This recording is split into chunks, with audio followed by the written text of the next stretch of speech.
Hello. So, welcome to another episode, uh, of The Outsiders. I'm laughing to myself because I really think organizing yourself for podcast, even just content creation, is something real complicated. And to try and find that consistency is not something to be laughed at or think that it's easy to do. You see people pushing it through, and you're like, yo, it's just talking, and it's not it's a lot of organizing with even guests and stuff. And this one, I guess I'll be mostly alone for this one. No problem there. I mean, it's just a lot to to digest when it comes to activities that are happening in the world from multiple places, especially in the culture now. And I say that to say, like, last week was a crazy week. We had Drake and Kendrick going at it. Of course, there are other beefs that happen, but for me, that one was the standout one. This is the rap. This is the hip hop. This is where this guy's a certain level. This guy's another level. But how do you look at him?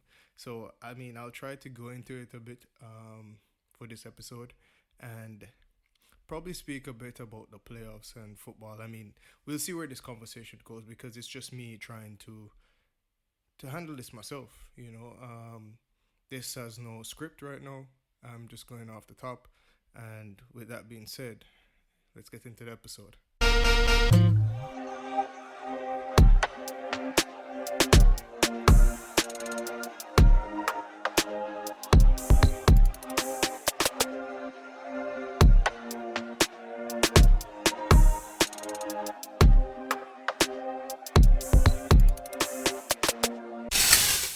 Okay, so here we are. So last week, well, I'm speaking now on the 12th of May. So I think it would be around that last week, last weekend, the activities that happened, and I would say it was crazy. I have so many different opinions on this experience, if you can call it an experience, but it's really crazy to me the directions that it goes, the ways you can look at it, who wins, who's the loser, who is probably a disgusting human being, who changed their character just for that, who played the game really specifically well versus another. I feel like there's so many directions, and I think one, it's not even finished, and the directions that this can go really varies. First and foremost, I would love to state that I've been a fan of both of these artists for most of my life. Was it most? I wouldn't say most of my life, but for a long time. For a long time, I've supported both. I've always, wondered why, from Control days, why that was specifically taken in the way it was from Drake. But I still never took it to mean that it would get to this point. And when I say get to this point, it's not like a Tupac and Biggie get to this point. At least we don't know right at this point in time. But to where the allegations and the comments and the shots are are a bit salacious, and it's almost like tracing, like Jamaicans know when Bounty Killer style you, it is like a specific way, like it's like, yo, you get style, you see me. And for me, I mean, it kind of went there into some gossip stuff and things like that, which I was not necessarily expecting at all. I thought this would just be, I don't know. To be honest, I didn't know what to think. Yeah, this is me being 100% honest. I did not know what to think. I didn't know which direction it would have gone into. And the direction that it went into was not something I saw coming.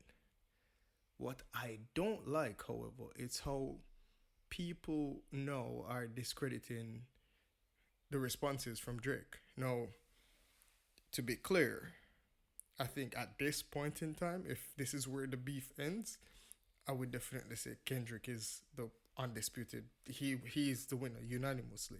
You can't argue with what he put out there versus what Drake put out there. You can't argue with it, especially the final one from Kendrick. Because that's what I think sometimes puts the accomplishment of a beat or who wins the beef out there. It's like who has the song that lasts. When someone think about something, that's the one.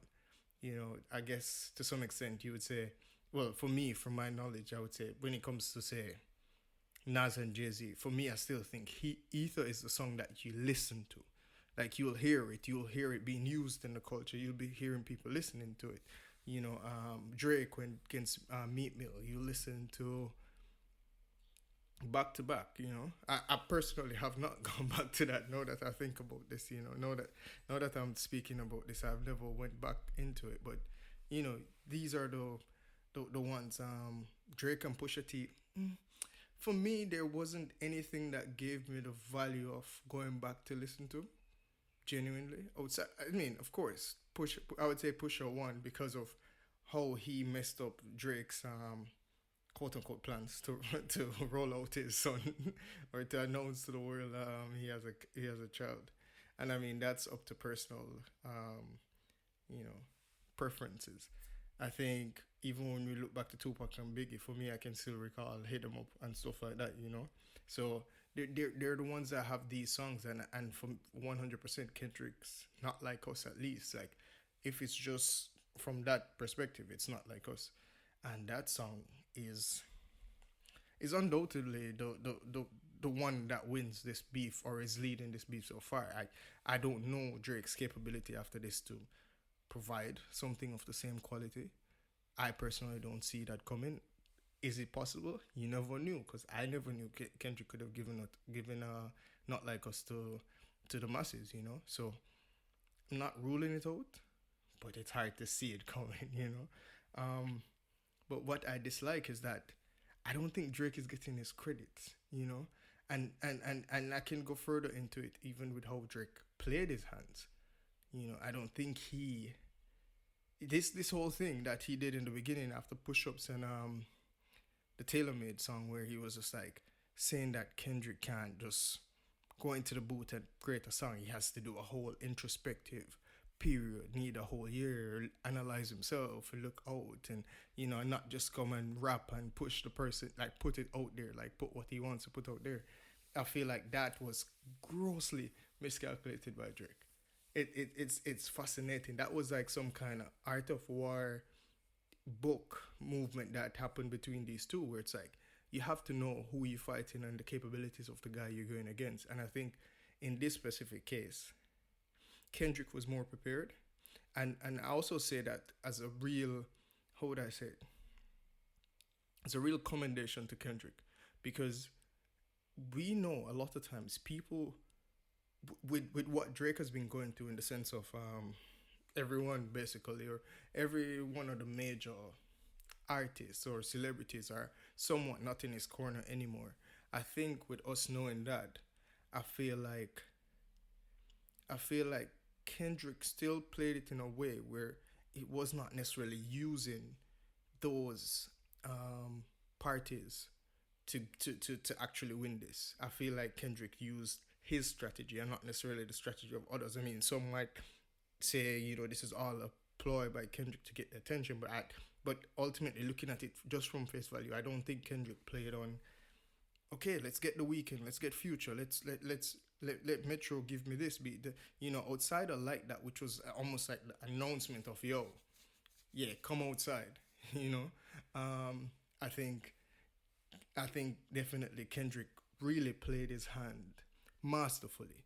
Now, of course, the content sometimes is a bit, troublesome as what it relates to the themes of what was shared as to how he won this battle specifically.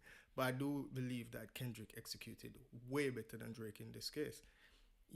After Drake, and I mean, this could be hypothetically the story, when after Drake said push ups and then dropped Taylor Made, Kendrick might have looked at it and been like, okay, this is what I'm going to do. And I think he probably could have created all of these songs knowing that even when Drake comes with this, I give him this. When he comes with this, I give him this. When he comes with this, I give him this. And I feel like egotistically, I think Drake underestimated his strategies. You know, I mean, for me, I saw it in Family Matters. in Family Matters, it was, I think, a move to end everything. To be okay. You did.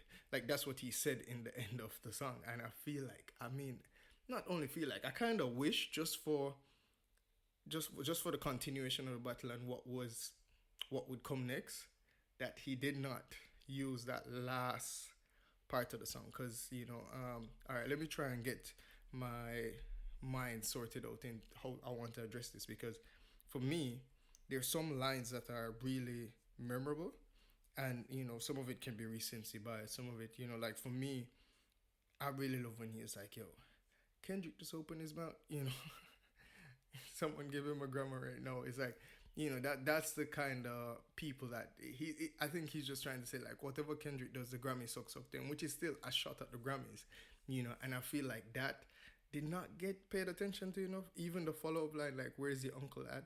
Because I want to speak to the mother, the man of the house, and people don't put that together. I know they look at the mother eye sober miscalculation, but also this one was brilliant, because this was, I guess, shooting the shot as him finding out his auntie is a man now. So he's like saying that his aunt that became a man is more of a man than him, which for me is like, was a bar, and I don't think that got credit. I feel like yeah. So speaking about the Family Matters, I think him doing the video for it was even another shot to think that, yo, I think this is done, and this is what's going to be the one that plays over and over again. And once again, I think if he wanted that, he should have went shorter. He never needed to go that long. The first part was okay. I like the idea of continuing from the drop into, like, yo, yeah, I had this waiting for you. That's the part. The middle part, I can get to. You still want to make sure everybody else who you're going against knows that, yo, yeah, I'm still out here with shots for you. And he definitely do like multiple proper jobs at them, and I feel like, yeah, I think that was relatively well executed. Then no, we go to the third part. As I said, I feel like that was well executed by Drake. But this is where you have to know who you're going against. And I'm not saying that to say, like, Kendrick has so many beefs that his patterns and stuff. I would say it's actually the opposite. Kendrick would know Drake's patterns, more or less. But overall, I feel like that, the way how he dropped it and sold how he was dropping it, like, doing this thing about telling DJ Academics, yo, go and stream now, gave the opponent time to prepare. Because imagine you're there now and someone's like, you know what? Let me tell somebody on social media that, yo, this is coming out now. That person goes on social media and say, this is coming out now. Everyone's like surrounding, like, let's get it now. I'll go into the booth instantly and be like, all right, let's see what you come with. And of course I'll have some lines that have responding to some of these things. Yeah, so for me, I think doing that move kind of messed Drake up instead of just dropping it. If he just dropped it, I feel like it would have been way more effective, and I think a lot of people would be, at least, you want to surprise them. And that's what I think Kendrick got ahead of Drake, where it was just like everything just came out. It's not like, oh yeah, this is going to come out at 5. And I think that was not played the best by him. I feel like yeah, he could have handled a lot of it better.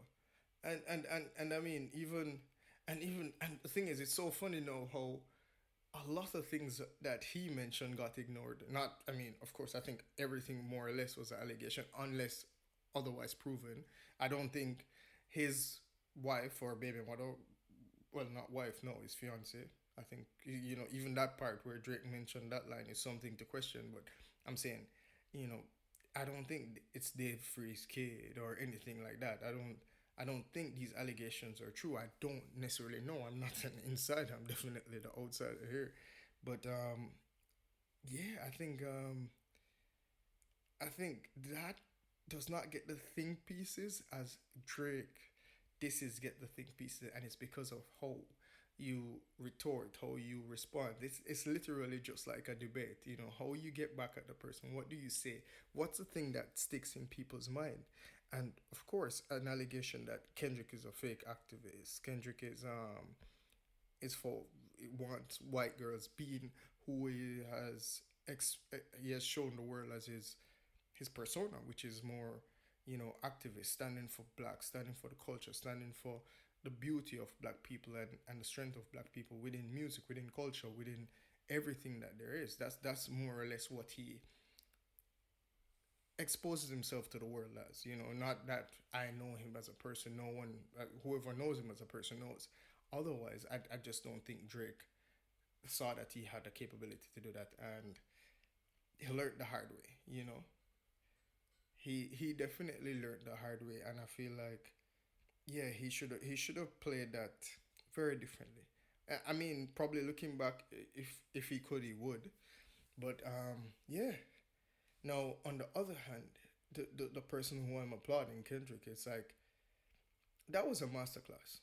He the things that Kendrick does is something that I personally admire, in the sense that the thing is, I genuinely believe that anyone who becomes a celebrity, more or less, do I want to say that they're like egotistical? I don't think he's egotistical, but he has an ego, and for someone to be in the spotlight and be has as patient or as calculated as he is very respectable. I find that him, you know, his quality of rapping, his capability of rapping, his is okay. So let me put it this way: he feels like the person that does research before coming at you. That's the thing for me. I feel like he did full research. He's like, where are we going to this? Where are we going to this angle? What's this angle? I feel like he had something to retort to everything, which is something that a proper debater does. And for me, I think rap beef is really debating. I think any discussion between two parties that don't agree is the talent of actually debating. The art of actually debating. So I think Kendrick played that part so well when it came to even which would be Drake's game, more or less, which would be, appealing to the masses, the culture, the social media advocates, the podcasters and stuff like that, the streamers, because you know he drops his songs when academics is live, or when academics about to go live, when right before a Joe Budden podcast, or not right before, but like within time for them to hear it and then speak about it in the podcast itself. So that part, I think Drake partnerships and his way of handling it was never as clever. And that's why it did not get the spotlights that it should get. I feel like I feel like he thought Kendrick wasn't ready. And Kendrick was the person that was sitting down like, all right, the day will come, the day will come. And that's the thing with Kendrick. He's shown it. He's shown that he can be calculated. He's shown that he can be measured and patient. Because I really think it's patience to even not say he dropped Meet the Grahams before even Family Matters dropped. I feel like it wouldn't hit the same, because that song made me sit and was like, and this is after hearing Family Matters. This is after hearing, Drake Get Him. There's a video. There's three different stages of these songs where he's attacking, throwing back his word at everyone else, And he gave Kendrick two sections, the beginning and the end. And it's like, yo, wow. And and the whole visual of him crushing the Good Kid, Mad City car, showing the Tupac ring that he has, the Pharrell jewelry that he has, all of that was like playing on it. And it's like the real petty Drake that usually everyone goes crazy for. And I think everyone was about to go crazy for it until Kendrick drops Meet the Grahams. And I tell you, I remember listening to that and I'm like, wow, yeah, this is not nice. The way how it felt so heavy. It felt like you were in a therapy session. And I was surprised by how people took to it, because it's like, this is the Kendrick, this is the psychoanalyzing, this is how the Kendrick looks at people, and how, usually looks at himself, and how things affect him and things make him into the person he is. how some things can shape culture within people and stuff like that. And he did that and executed it so well. Like people are just like, what? I'm listening to it. I'm like, yo, cold. That is cold. It's cold. It's mean. It's mean, man. And then even the claim, like, so this is the thing, like, with him dropping Family Matters, right? And then Kendrick drops the Meet the Grahams. Like, remember at the end of say Family Matters, what we would be thinking about is like, yo, is it really that Kendrick's beating his girl, didn't get married, Dave free, is Dave free kid, da da da. Even saying the crisis management team, all of that. Everyone's thinking about that for a second, but then he drops this because even the whole talking to the family and stuff like that was cool. But I feel like culturally, like how social media reacted was when he said that thing about the daughter.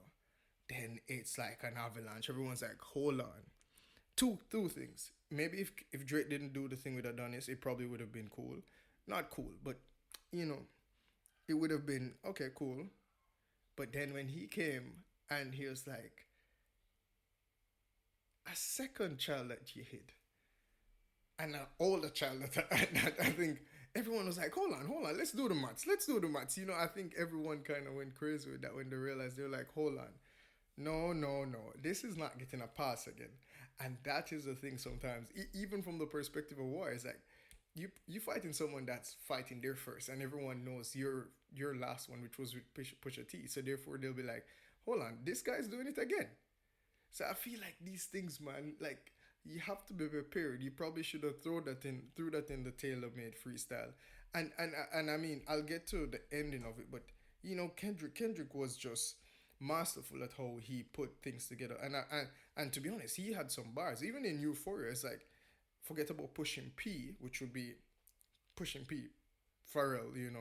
I want to see you push a T, and man, like like oh man, no. Listen, they shared some good bars, and even with him not saying, the YNW Melly, oof, oh man, like Kendrick played the culture so well. The culture, the social media, the whole journalism platforms that would react to black media and stuff like that. He played it so well. I'm telling you, it was just like, yo, a masterclass. And I feel like that's a thing that gives him the win. The part that gets me is that no one giving Drake the credit, and it's fine. That's fine. I feel like for me, I'm lucky. I've never heard this much from Kendrick and Drake in such a short span of time. So I mean, I give thanks for that. Um, and even saying that the nigger part, him saying that we don't want to, and then Drake went back in Family Matters and started the song by saying that, and he said it like aggressively. I mean, these guys are, man, it's so unfair that they don't give it the, well, I mean, there are people saying it's the greatest. I don't know if it's the greatest, but it's like the admiration of these two to go at each other in some petty ways. That's like, yo, all right, yeah, and I think the part that will slap forever, which is still a bit crazy to me, is the Not Like Us. When he dropped the Not Like Us. Oh no, before I go into that, there's another thing Drake did. Drake did a Buried Alive on Instagram only. I think, yeah, as an Instagram video or a reel. I can't remember which one it was. But that Buried Alive thing played no part in it. And I really feel like even that was something Drake missed on. Using that, which is Kendrick's story, one of Kendrick's stories, one of his deep introspective songs.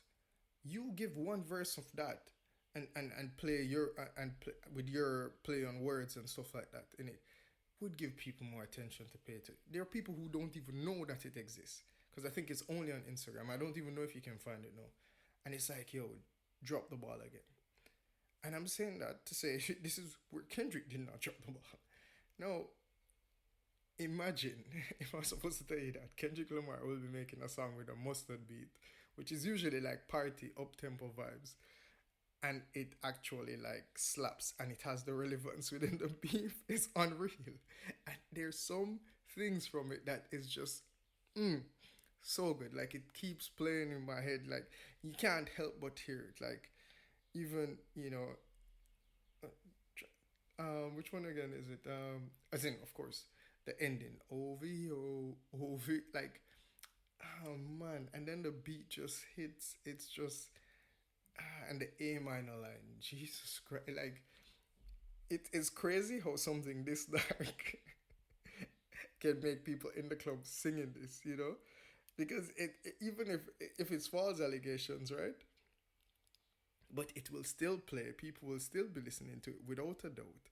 People will still be dancing to it. Clubs will still be going up and down for it. I mean, what do you think? What can you imagine? Like it's going to be years from now. So I feel like we got like some masterful works, and the Hard Part 6 was probably something Drake should have handled the same way from handled even that from before. That's the next thing I would have edited, because when I started listening to the Hard Part 6, I heard Drake, like the Drake that you'll hear, like the beat has space. It has space for you to hear what he's saying. And he could have slapped that out the park. Man, that was such a good weekend, and I couldn't even do a part. I was trying to organize, getting a host and stuff, and it's like it's not, and this is why I'm doing it. No, it's like I'm at a place where I'm like, yo, just put out your thoughts, and it's just my thoughts on it, man. I feel like we got a worthy competition, more or less. Some people did not play their hands correctly, therefore it feels like it's a sweep. I wouldn't necessarily call it a sweep. I think they both put in a lot of good quality music, quality lyrics, quality content with it. Like Kendrick still.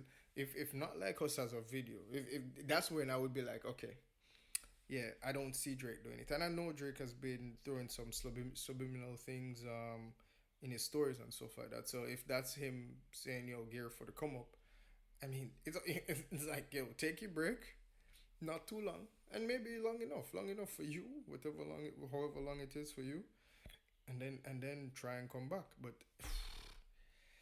ah, man, so good, it's so good. I feel like you just have to know how to strategize. I feel like right now maybe Kendrick is working on his album, as they said, and whatever, but he's still, I think if Drake does come, he has to come with something that slaps, like, to the extent of a not like us, and we'll see where it goes from there. And it also leaves you to question, like, yo, what's the real story behind what this guy has done to so many people? Like I know they say it gets lonely at the top, and when you're at the top, like everyone tries to get you off the top.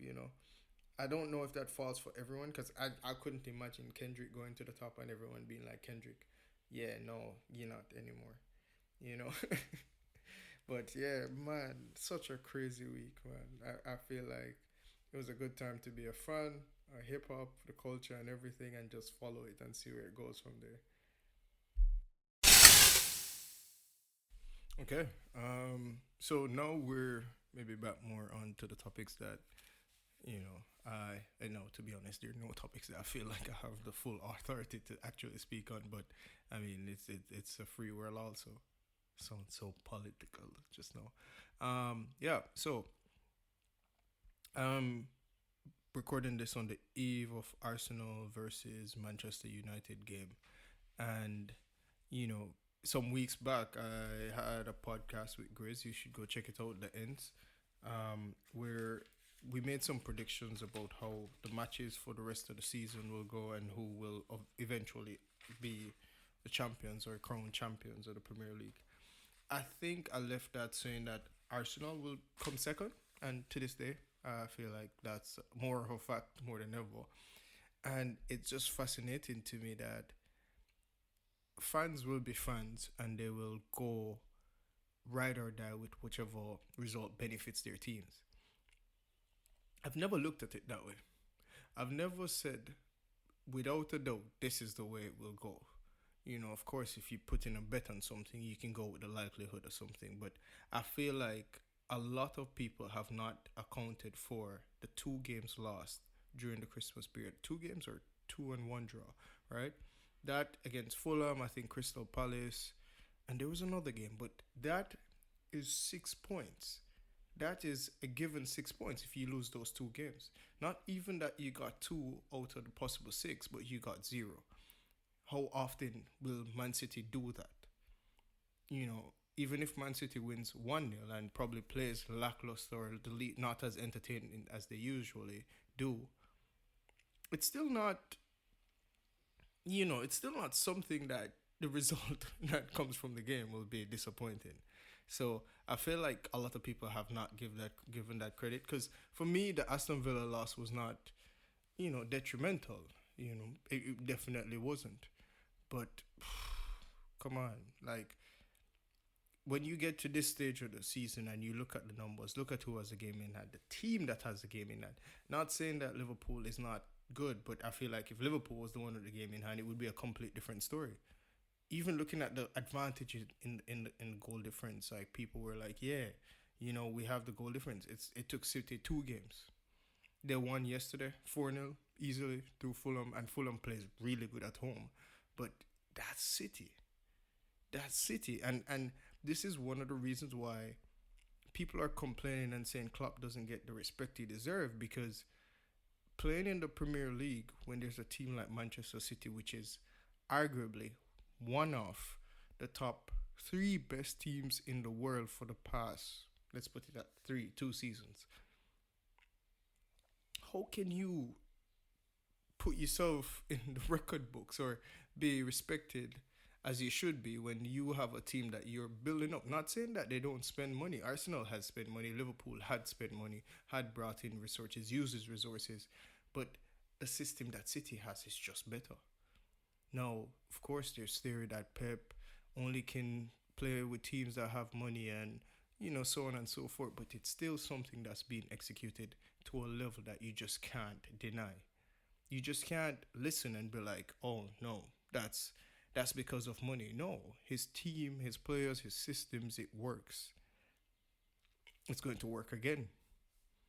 I mean, I'll go on my neck and go out on my neck, and I would not be disappointed if the manner in which they lose today would be disappointed.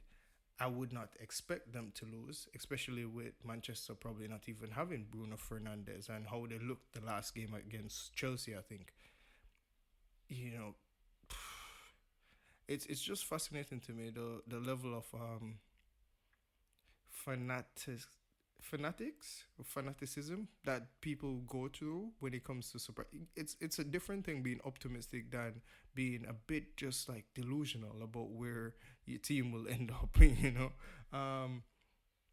Arsenal has had a great end to the season, in my opinion. They've played well. They've put things in place. They've made systems. Look at Kai Havertz now looking like he's worth the 65 million to some, to none. You can never tell. But that is the thing for me. For me, I believe that they try to make a system, and it will not be the same as City, at least not yet. But the team has excluded themselves from a certain level of the Premier League. I don't expect this Arsenal team now to be struggling for Europe probably for the next 2 years, maybe. And to be honest, with the way how things move fast, I probably would say year and a half. Next season they should still be in the top 3. There'll be changes. Chelsea is figuring it out.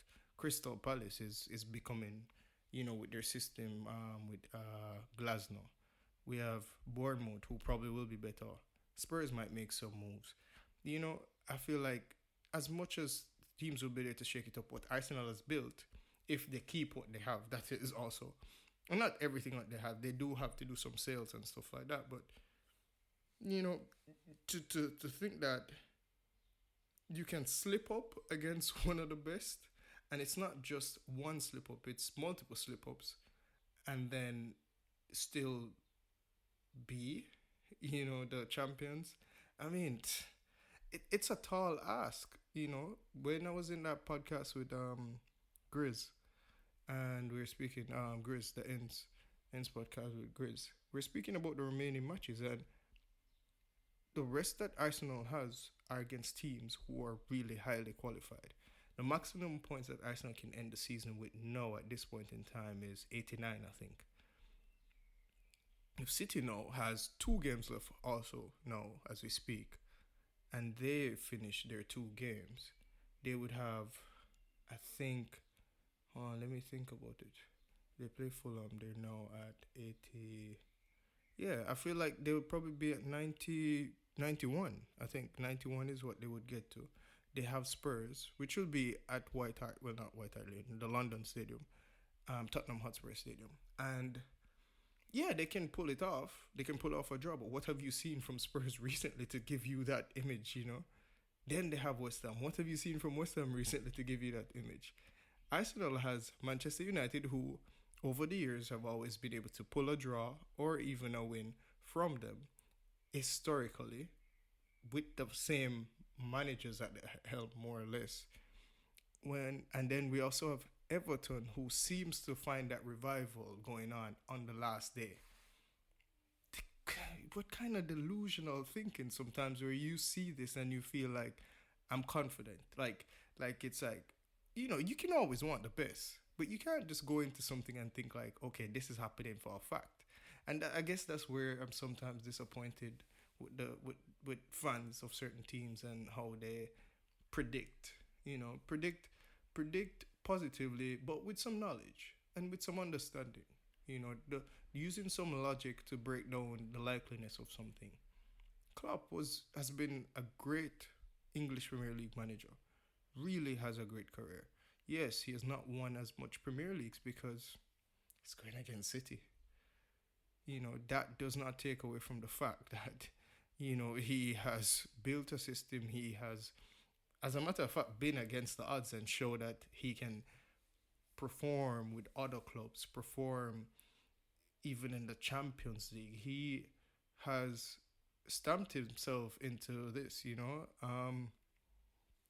you have to give him credit for that. Also, if Manchester United do manage to lose this game, another perspective is like, how the hell will they allow Chelsea to finish above them? At this point in time, Chelsea is above them because of yesterday games, and it's what kind of world are we in? Chelsea has been struggling. Chelsea has not necessarily stamped down an identity with how they play, and I can admit the last 3 game weeks, I think they've really stood out with how they even organize themselves. There's still problems with the defense to me, but more or less they're getting somewhere. They're building something. There's a system that is coming. But Manchester United cannot afford to finish below a team like Chelsea that has that had the season that Chelsea had. Not even to mention that Manu still has that negative goal difference. It is just fascinating, but that also puts into the position like, what do you do as Jim Radcliffe? You know, this movement with Ten Hag is not something that I feel like you can easily just be like, okay, we're continuing, because the fans will probably not like it, and his perspective or his system that he's trying to build is not too clear right now. I don't necessarily see it. And I feel like there are moves that they made that were short term fits and not necessarily for the long term.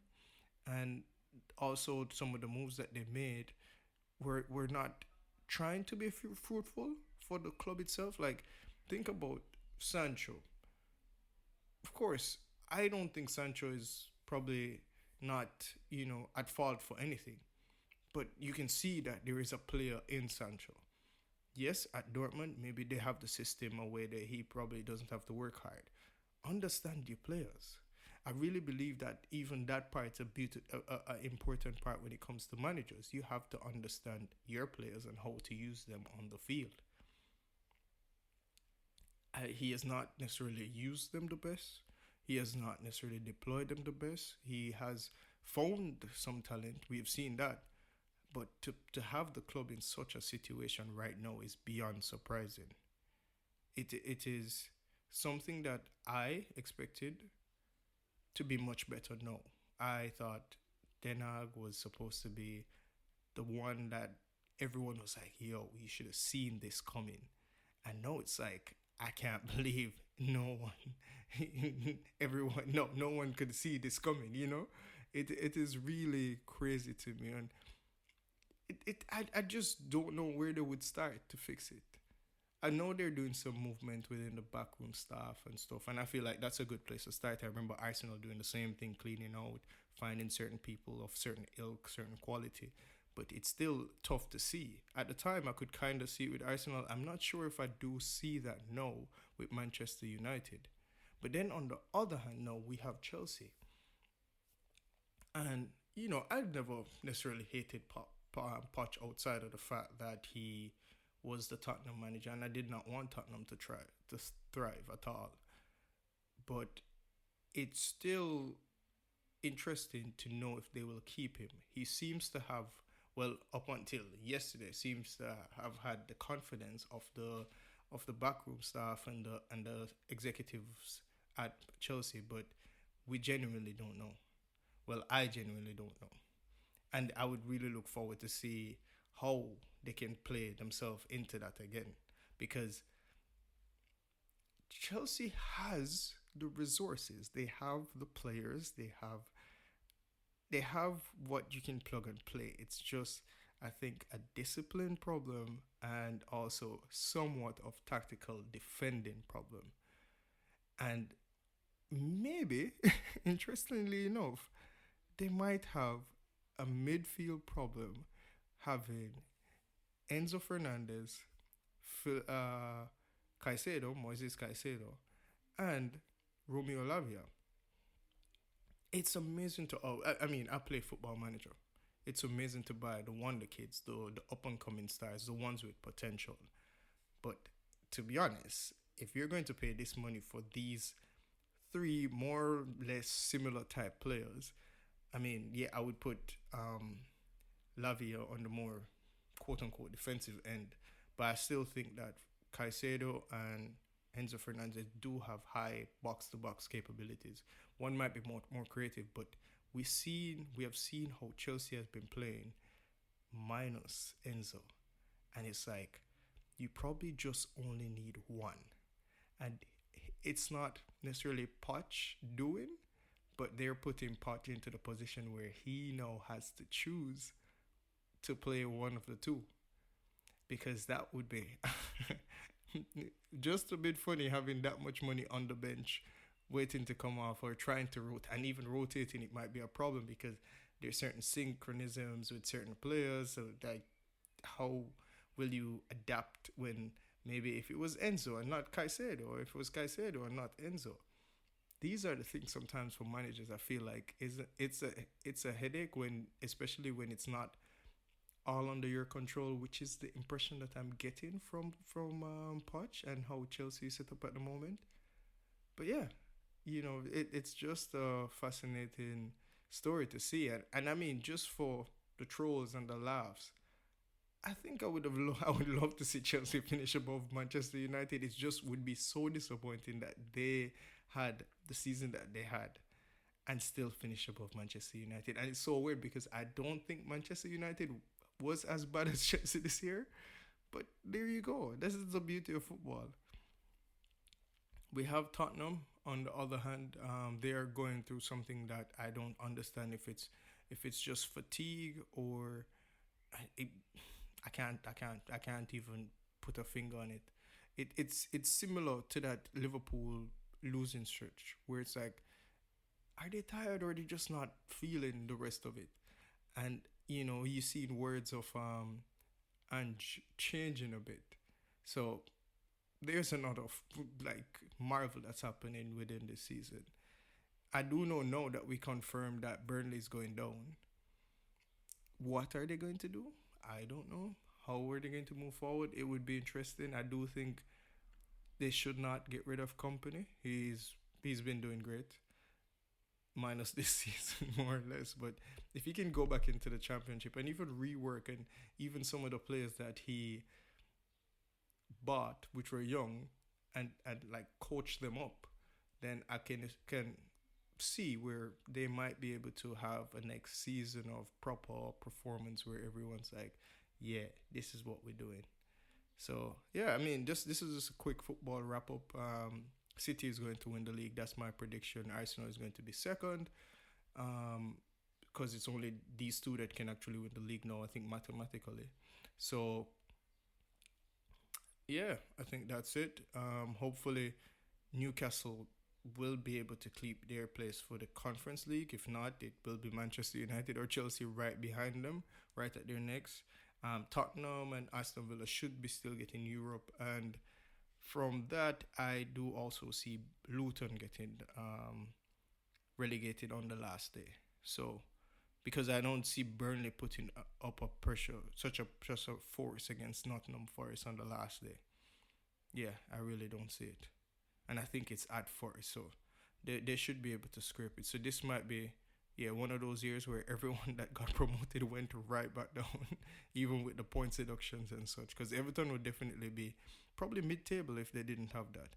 I think a lot of clubs will be resetting, and we'll see from there how that will affect their performance. So, yeah, have yourself a good one. If you hear anything that I said as it relates to predicting the score, the outcome for the Man U Arsenal match, feel free to laugh at me. But I do believe that there might be a twist and turn. I mean, I've been an Arsenal fan, especially during this era for quite some time, where just like last season, when it's time to step up, sometimes they probably just falter a bit. So I don't necessarily think they would lose to Manchester United, but I could see a draw. Manchester pulling off a draw. If not, Arsenal to win. All right, guys. The playoffs. So the playoffs is coming. Well, I mean, the playoffs are going on really well all this time. Sorry, I just saw something funny. Yeah, I mean, for me, I had some predictions for this segment, as in this specific phase of the playoffs. I think it's so. I guess some would call it like the semi-final or something like that. I guess when you kind of translate it into another sport, but for me, I do believe that I'm just making quick predictions from the top of my head. I do believe the Knicks have enough to see off the Pacers. Well, not have enough. I think they've lost some valuable members. So now I'm thinking about it. I probably can see the Pacers actually sneaking this away because they've lost Randall. They've also lost OG, which is an amazing defensive player who can actually guard almost every single position, and losing that specific person is actually tough. And he can also put down a tree every now and then, a three now and then, but tree, such a Jamaican thing.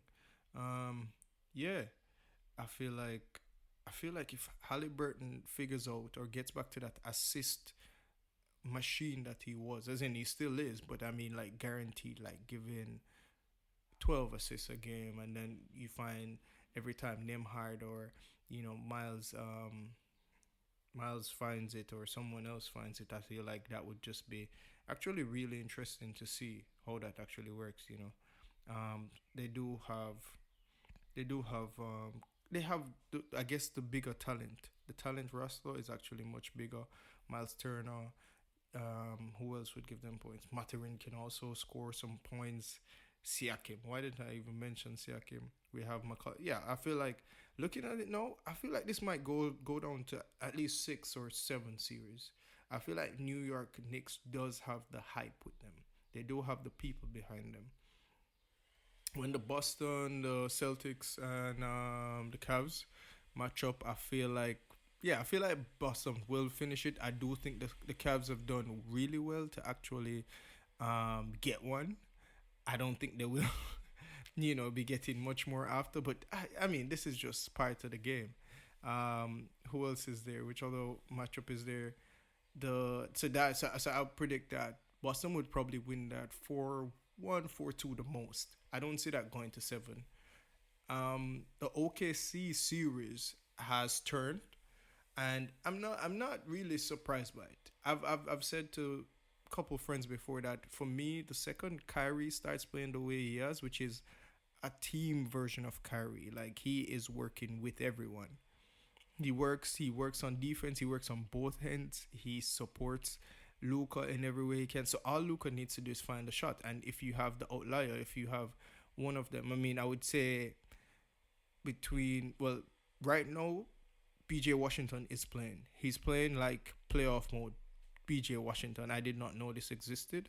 But to do this against the OKC team, I feel like is impressive. He does have the size and the athleticism that even, if OKC had another center or another big man, I could see that causing a problem, but they don't. And that's where they falter. And definitely, I would say Mavs have more big man capabilities. So they did pull off a close game in Dallas, and I feel like if they can pull one, I feel like this is definitely a 7 gamer. If not, I could see OKC losing. I feel like there's something. I mean, it's probably maturity that's actually missing. To have Chet not shooting as much, having Jalen Williams not shooting, it's like they shoot less, and I think SGA had to take that up. But for Mavericks, they do have Kyrie and Luca that are sure, volume shooters. And then right now you have PJ Washington in form. And then what happens if what's his name again? The What's his name? Why am I going blank on Tim Hardaway Jr.? If Tim Hardaway Jr. starts just dropping his shots, then it's just problems. It will definitely just be problems because his threes will extend whichever lead there is. So they don't even. Yeah, I genuinely see it really tough now for the OKC Thunder. And I mean, this could go to 7. If Mavericks win the next one at home, I would say it's over because they can steal one in OKC for sure. So, I think it was a good season for them. I think they put up a good fight, but we'll see. I'm just talking right now. We don't know for sure. And the final one, which is not the least, is this shocking series, which Denver came back to show. And we have to wait and see. We have to wait and see how this works out. Because I do believe that this one might be the winner of everything. I mean, I do feel like the Celtics, if they're not dropping the threes, they can lose. And I feel like both the Timberwolves and Nuggets can adapt to both. Now, I feel like the Nuggets definitely adapted after getting those shock losses 2-0 away to now pulling it off back in Minnesota. But we'll see. It's one of those things where playoffs is exciting and anything can happen, any injury can happen, and it can just end right there. So I'm just saying that to say, I think I see the winner of the Timberwolves Nuggets series actually winning the whole thing.